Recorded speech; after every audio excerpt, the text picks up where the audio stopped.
کیا آپ نے کبھی یہ سوچا ہے کہ وہ دیو قامت مخلوق جنہیں قدیم زمانوں میں نیفیلیم کہا جاتا تھا اگر حقیقت میں موجود تھے تو ان کے جسم کہاں گئے؟ کیا وہ سب ختم ہو گئے یا کہیں چھپائے گئے؟ کئی تحقیقات بتاتی ہیں کہ دنیا کے دور دراز علاقوں میں عجیب و غریب ہڈیاں اور ڈھانچے دریافت ہوئے ہیں، لیکن ان کی رپورٹس یا تو غائب کر دی گئیں یا پھر قدرتی غلطی کا لیبل لگا کر دبا دی گئیں۔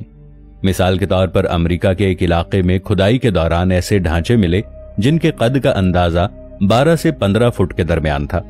مقامی اخبارات نے خبر چھاپی مگر کچھ ہی دنوں بعد وہ خبر اخباروں سے غائب کر دی گئی۔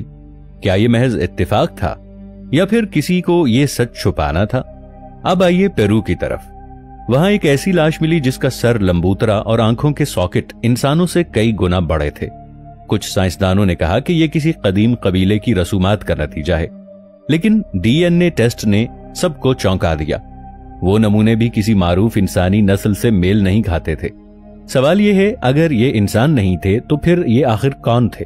یہاں ایک اور حیران کن حقیقت سامنے آتی ہے۔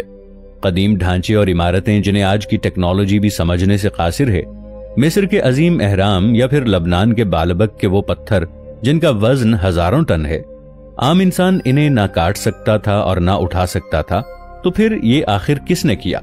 کیا یہ وہی دیو قامت مخلوق تھی جنہیں ہم نیفیلیم کہتے ہیں؟ اور صرف یہ عمارتیں ہی نہیں، دنیا کے کئی حصوں میں ایسی کہانیاں بھی سننے کو ملتی ہیں کہ غاروں کے اندر دیو قامت سائے دیکھے گئے ہیں۔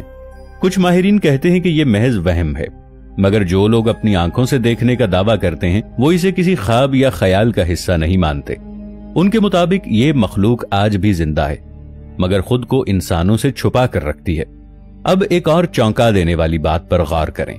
جدید سائنس نے حال ہی میں ایسے ڈی این اے کے ٹکڑے دریافت کیے ہیں جو نہ مکمل انسان سے تعلق رکھتے ہیں اور نہ کسی جانور سے۔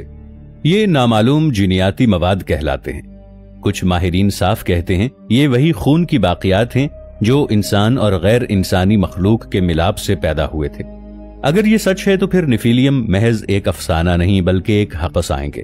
کیا وہ پرانے دور کے دیو قامت جسموں کے ساتھ آئیں گے یا پھر جدید ٹیکنالوجی اور جینیاتی انجینئرنگ کے ذریعے ایک نئی شکل اختیار کریں گے؟ کچھ ماہرین کا کہنا ہے کہ وہ پہلے ہی واپس آ چکے ہیں، مگر انسان کے روپ میں، دنیا کے طاقتور ترین خاندانوں کے طور پر۔ تو پھر اگر یہ سب حقیقت ہے تو آنے والے وقت میں ہمیں کس چیز کے لیے تیار رہنا ہوگا؟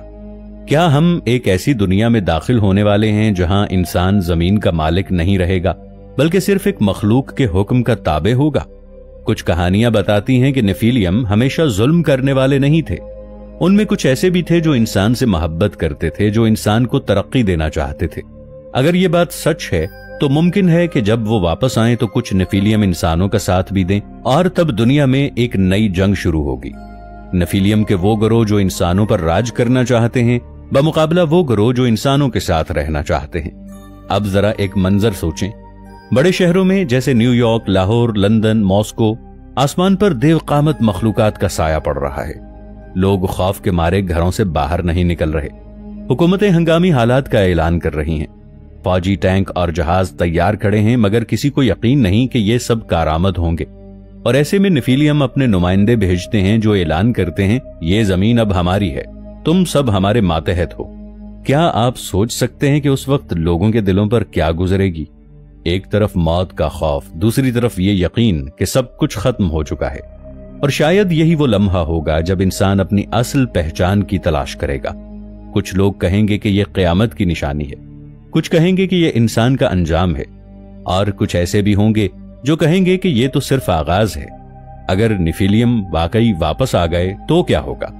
سب سے پہلے وہ کسی بڑے فلکیاتی یا زمینی واقعے کے ساتھ ظاہر ہوں گے۔ یہ کوئی آسمانی روشنی، بڑے جہاز، یا اچانک کسی علاقے میں ان کا وجود ہو سکتا ہے۔ اس لمحے میں سب سے پہلے خوف اور تجسس پیدا ہوگا۔ میڈیا، سوشل میڈیا اور حکومتیں ہل جائیں گی۔ جیسے ہی وہ سامنے آئیں گے وہ یہ دعویٰ کریں گے کہ یہ زمین ان کی ہے اور انسان ان کے ماتحت ہیں۔ یہ بات سیدھے الفاظ میں یا علامتی انداز میں ہو سکتی ہے۔